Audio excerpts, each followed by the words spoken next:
या देवी सर्वभूतेषु भक्तिरूपेण संस्थिता नमस्तस्यै नमस्तस्यै नमस्तस्यै नमो नमः। जय माता दी। माँ दुर्गा की नव शक्ति का दूसरा स्वरूप ब्रह्मचारिणी माता का है। यहाँ ब्रह्म का अर्थ तपस्या है। महामाई का यह स्वरूप भक्तों को तथा सिद्धों को अनंत फल देने वाला है। माता ब्रह्मचारिणी की उपासना से तप, त्याग, वैराग्य, सदाचार और संयम की वृद्धि होती है। ब्रह्मचारिणी का अर्थ तप की चारणी अर्थात तप का आचरण करने वाली। देवी माँ का यह रूप पूर्ण ज्योतिर्मय और अत्यंत भव्य है।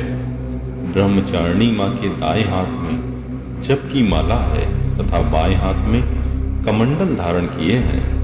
कथा प्रारंभ करने से पहले हम सभी मिलकर सच्चे हृदय से महामाई का जयकारा लगाएं। जय माता दी।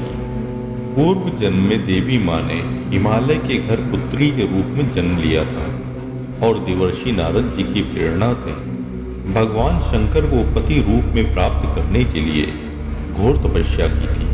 इस कठिन तपस्या के कारण माता रानी को तपस्चारिणी अर्थात ब्रह्मचारिणी नाम से अभिहित किया गया।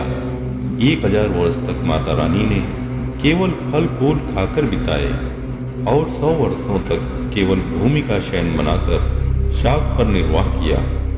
बहुत समय तक कठिन उपवास रखा और खुले आकाश के नीचे वर्षा तथा धूप के घोर कष्ट सहे 3000 वर्षों तक भगवान शंकर जी की आराधना टूटे हुए बिल्व पत्र खाकर की। इसके बाद माता रानी ने सूखे बिल्व पत्र भी खाना छोड़ दिया।